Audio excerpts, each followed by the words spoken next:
Bismillahirrahmanirrahim. Assalamualaikum warahmatullahi wabarakatuh. Perkenalkan, nama saya Putri Ratnasari dari PGSD 5B.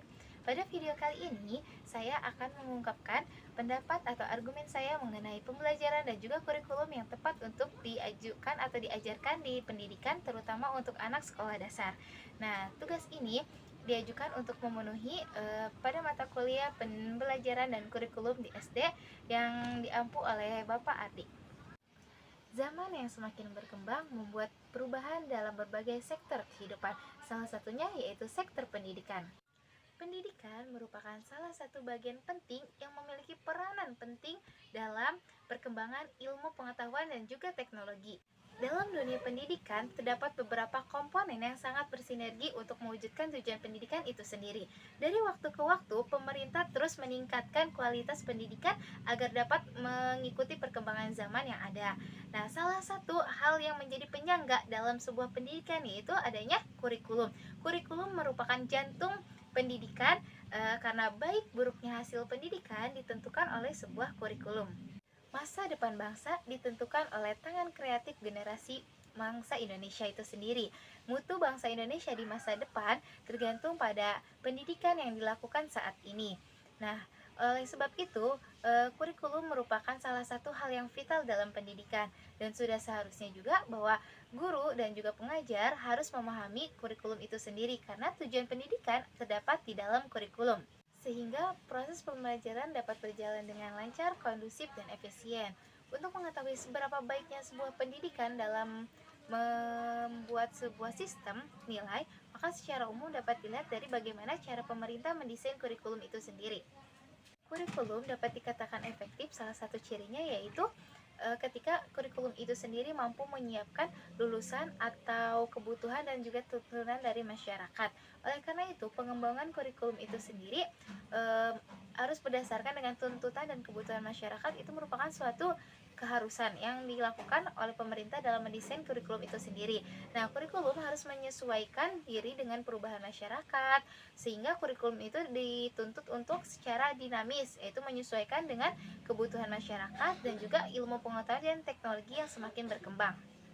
Seiring berkembangnya zaman, tentu saja terdapat perubahan. Nah, salah satu perubahannya juga yaitu dalam sektor pendidikan, termasuk di dalamnya kurikulum. Nah, kurikulum dari semakin berkembangnya zaman juga kurikulum itu sendiri semakin berubah karena sifatnya tadi kurikulum itu bersifat dinamis, yaitu di mana terjadi perubahan sesuai dengan kebutuhan masyarakat maupun adanya perubahan zaman di mana teknologi dan juga ilmu pengetahuan semakin berkembang. Nah, dengan adanya perubahan kurikulum, maka sistem pendidikan yang dilaksanakan juga akan berubah. Nah, hal ini menimbulkan dampak pada sistem pendidikan itu sendiri. Karena apa? Karena dalam kurikulum itu sendiri terdapat kelebihan dan juga kekurangan dari setiap atau masing-masing kurikulum. Terkadang kurikulum memberikan dampak positif karena dianggap baik atau memiliki pandangan baik di masyarakat. Namun juga kadang kurikulum itu sendiri memiliki dampak negatif karena menimbulkan keresahan dan juga adanya ketidaksesuaian dengan kebutuhan masyarakat maupun sarana prasarana yang ada. Hal ini karena disebabkan sesuai dengan adanya kebutuhan masyarakat itu sendiri. Nah, dengan adanya perkembangan zaman, maka sistem pendidikan pun juga harus mengalami peningkatan, termasuk di dalamnya kurikulum. Nah, makanya setiap adanya perkembangan zaman, maka sistem pendidikan juga itu harus meningkat dengan adanya perubahan dari kurikulum itu sendiri. Namun, tidak sedikit dari pihak sekolah maupun masyarakat yang belum bisa menerima dan menyesuaikan diri dengan perubahan yang ada. Hal ini karena banyak sekali hambatan juga tantangan yang kita rasakan dari perubahan kurikulum itu sendiri. Untuk itu, sudah menjadi keharusan atau kewajiban juga bagi pemerintah untuk menyusun perubahan kurikulum ini sesuai dengan kebutuhan atau tuntunan dari masyarakat serta mengikuti serta adanya pemenuhan sarana dan prasarana yang sesuai dengan kurikulum yang semakin berkembang saat ini. Lalu pendidikan atau pembelajaran dan kurikulum seperti apa yang tepat untuk diajarkan di sekolah, nah terutama pada anak sekolah dasar. Seperti yang kita tahu bahwa sekolah dasar merupakan institusi pendidikan dasar yang menyelenggarakan pendidikan untuk sekolah selanjutnya. Pendidikan ini diselenggarakan untuk anak-anak berusia 7 tahun ataupun seusianya yang saat ini, dimana tingkat pemahaman mereka disesuaikan dengan seusianya mereka. Nah, seperti yang kita tahu bahwa pendidikan dasar itu sendiri memberikan pengetahuan dan juga keterampilan dengan sikap dasar yang harus diajarkan kepada anak. Nah, oleh sebab itu maka sistem pendidikan atau kurikulum yang digunakan untuk anak seusia 7 tahun yang digolongkan pada anak sekolah dasar itu harus bisa menyesuaikan sistem pendidikan itu dengan kebutuhan si anak tersebut, di mana anak tersebut masih senang bermain. Nah, dan kita harus juga menerapkan beberapa pengetahuan, keterampilan, juga sikap yang baik yang harus diterapkan pada anak sesuai dengan kurikulum yang dilakukan. Lalu kurikulum seperti apa yang cocok atau tepat dilaksanakan pada pendidikan sekolah dasar? Nah, menurut pendapat saya sendiri, kurikulum yang tepat untuk dilaksanakan atau dijalankan pada pendidikan tingkat sekolah dasar menurut saya yaitu kurikulum 2013.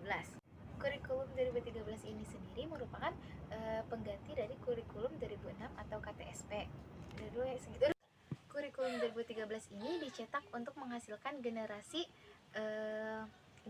di masa depan. Nah, titik beratnya yaitu di mana kurikulum ini mendorong siswa atau peserta didik untuk mampu lebih baik. Nah, kurikulum ini bertujuan untuk mencetak generasi muda di masa depan. Nah, kenapa saya memilih kurikulum 2013? Karena menurut pendapat saya bahwa kurikulum 2013 itu sesuai dengan telah mengikuti perkembangan zaman yang ada saat ini, bahwa dimana kita harus mengikuti perkembangan teknologi, dan kurikulum 2013 ini mengimplementasikan atau merealisasikan dari adanya perubahan dari teknologi itu sendiri. Nah, mereka dapat mampu lebih baik dalam melakukan observasi, bertanya, ataupun menalar serta mengkomunikasikan apa yang dia peroleh dan dia dapatkan dari pembelajarannya. Memang pada dasarnya kita tidak dapat memungkiri bahwa di mana adanya perubahan kurikulum tersebut juga adanya kelebihan dan juga kelemahan yang tidak semua dapat diterima oleh masyarakat, karena perubahan kurikulum itu sendiri memberikan dampak baik maupun dampak negatif pada masyarakat maupun pada sistem pendidikan itu sendiri. Salah satu dampak positif atau perubahan yang menonjol dari adanya perubahan kurikulum 2013 ini terutama pada jenjang sekolah dasar, yaitu di mana pada kurikulum 2013 ini diterapkan pembelajaran berbasis tematik integratif. Pembelajaran berbasis tematik integratif terpadu ini merupakan salah satu pembelajaran di mana pembelajaran ini memadukan beberapa mata pelajaran kepada tema yang sama, dalam tema yang sama. Sistem ini diterapkan di SD karena seperti yang kita ketahui bahwa karakteristik anak SD itu masih menganggap sesuatu itu tuh secara holistik atau menyeluruh. Nah, bukan saja dianggap belum mampu memilih konsep dari berbagai ilmu, namun siswa SD juga masih berpikir secara deduktif, yaitu dari umum ke khusus.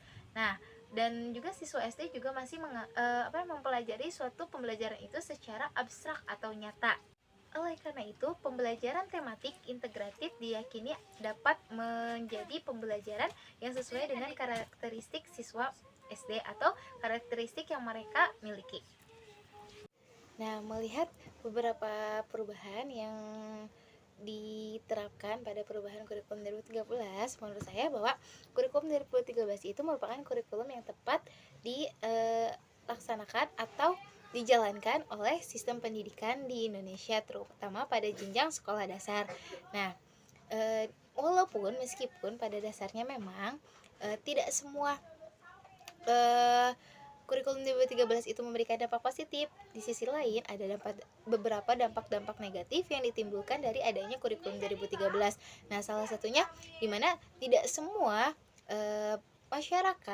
tatanan masyarakat yang bisa memahami atau menjalankan sistem dari perubahan kurikulum 2013 ini, di mana pihak sekolah maupun dari masyarakat ada yang belum bisa mengaplikasikan atau mengimplementasikan kurikulum 2013 ini yang baru ini.